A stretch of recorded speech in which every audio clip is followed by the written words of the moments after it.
Alright YouTube, this weather strip here does need to come out. See, I already started here. Just pull it on out. Nice and easy. Look at that. Already out. Let's try this side. See how well this side goes. See if we can even do it on camera for you while I'm holding the camera.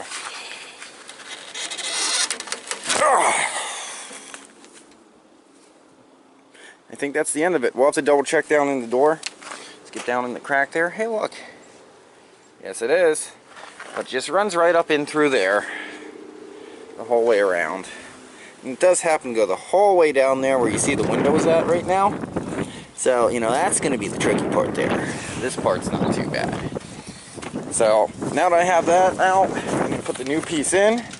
And once we put the new piece in, pretty much just button things back up. So, they are right and left specific.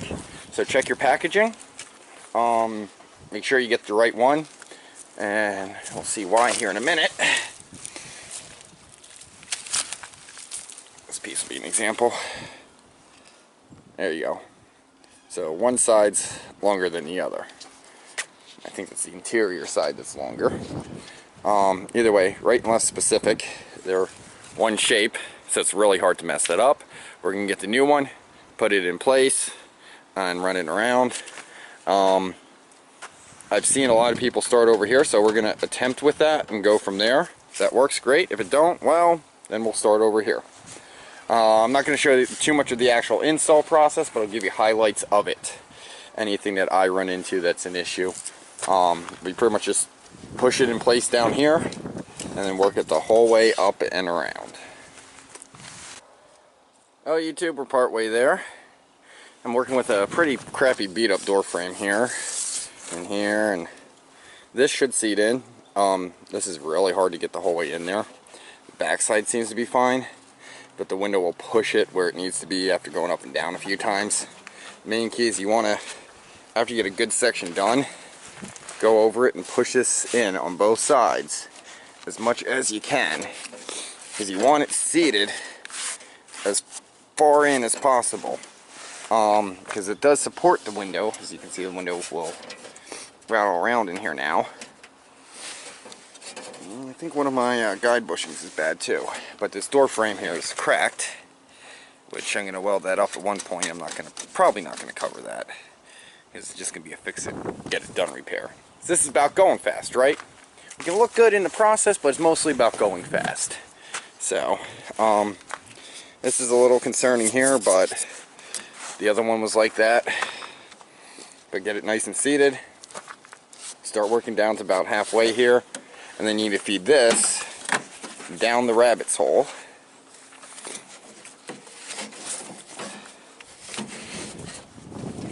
And into the door.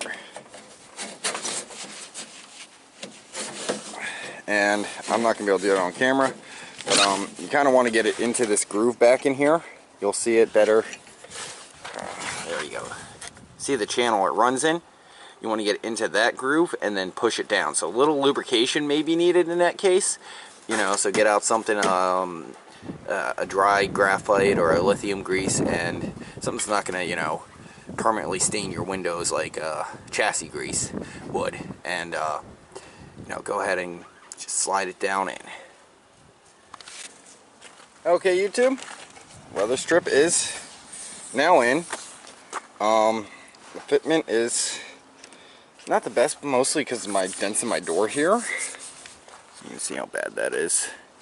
But other than that, it actually fits very, very well, like a factory piece should.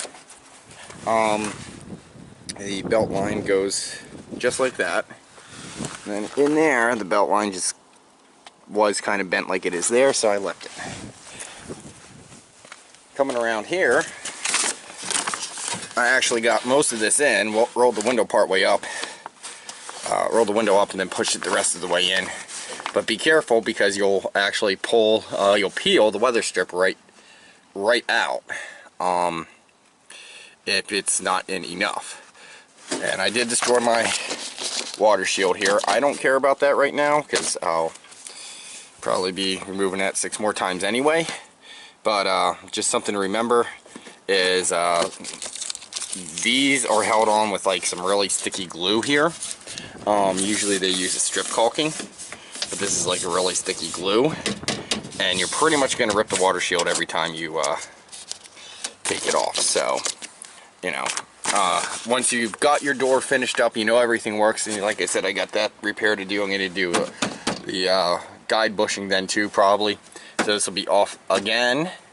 But, you know, once it's all said and done, new water shield set. You can't find them. I think the repo companies do sell them, but all this is plastic, so I go get like you know, that thick drop cloth plastic from Home Depot or whatnot, and I'll use that too if I can't find them.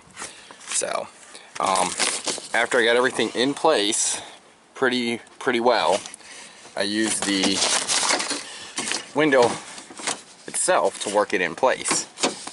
I have manual windows, so it's a lot easier doing it that way.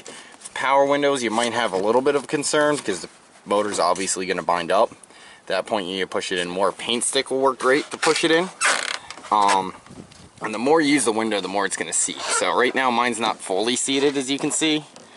But after a few uses, it's going to wear into where it needs to be, and it's going to seat perfectly fine. You know, I might fidget with a little more adjustment on it, but right now it's gonna seal, it's gonna work.